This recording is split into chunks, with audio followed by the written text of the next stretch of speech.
Daily سالار Urdu digital کی خصوصی پیشکش منظرنامہ میں سبھی ناظرین کا خیر مقدم۔ آج کی اہم خبروں میں سب سے پہلے ہریدوار اتراکھنڈ میں کنور یاترا کے راستے میں 2 مساجد کے اگلے حصے اور ایک مزار کو جمعہ کو سفید چادر سے ڈھانپ دیا گیا تاکہ مصیبت سے بچا جا سکے۔ مساجد کے مولانا یا مزار کے نگرانوں کو بتائے بغیر کی گئی کارروائی کو مقامی لوگوں اور سیاستدانوں کی جانب سے شدید رد عمل کا سامنا کرنا پڑا۔ اعتراضات کے بعد شام تک چادریں ہٹا دی گئیں۔ ہریدوار کے کابینٹ منسٹر ستپال مہاراج نے وضاحت کی کہ اس اقدام کا مقصد امن کو برقرار رکھنا تھا، جبکہ کانگریس کے رہنماؤں اور مقامی عہدیداروں نے اسے ایک غلط اقدام اور سپریم کورٹ کے احکامات کی ممکنہ خلاف ورزی کے طور پر تنقید کا نشانہ بنایا۔ پیپلز ڈیموکریٹک پارٹی کے رہنماؤں نے سری نگر، جموں کشمیر میں پارٹی کا 25واں فاؤنڈیشن ڈے منایا۔ اس تقریب نے پارٹی کے لیے ایک اہم سنگ میل کا نشان لگایا جس نے خطے میں اس کے جاری اثر و رسوخ اور موجودگی کو اجاگر کیا۔ اس جشن میں پارٹی کے سفر اور کامیابیوں پر تقاریر اور عکاسی کی گئی۔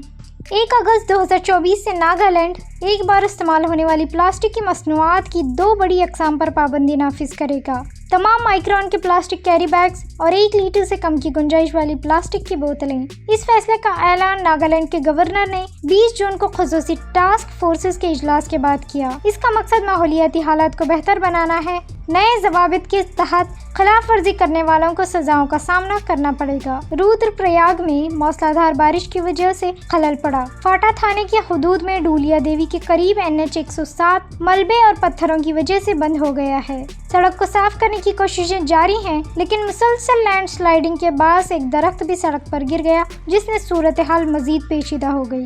حکام ٹریفک کی روانی بحال کرنے کے لیے کام کر رہے ہیں۔ نئی ممبئی کی ایک 3 منزلہ عمارت سنیچر کی صبح 5 بجے کے قریب منہدم ہو گئی۔ واقعے کے نتیجے میں ایک شخص ہلاک، ایک شخص کے پھنسنے اور 2 کے زخمی ہونے کا خدشہ ہے۔ Police, fire brigade, national disaster response force نے تقریباً 50 افراد کو بچایا۔ عمارت جس میں 13 فلیٹس تھے 10 سال پرانی تھی۔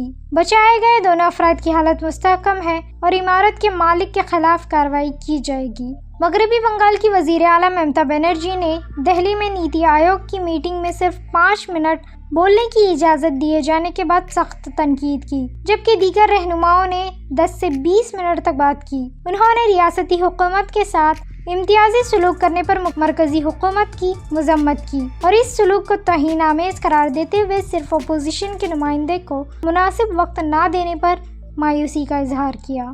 منظرنامہ کی پیشکش آپ کو کیسی لگی؟ کمنٹ سیکشن میں ضرور بتائیں۔ ایسی ہی اہم خبروں کے لیے ڈیلی سالار اردو ڈیجیٹل کو لائک، سبسکرائب، شیئر ضرور کریں۔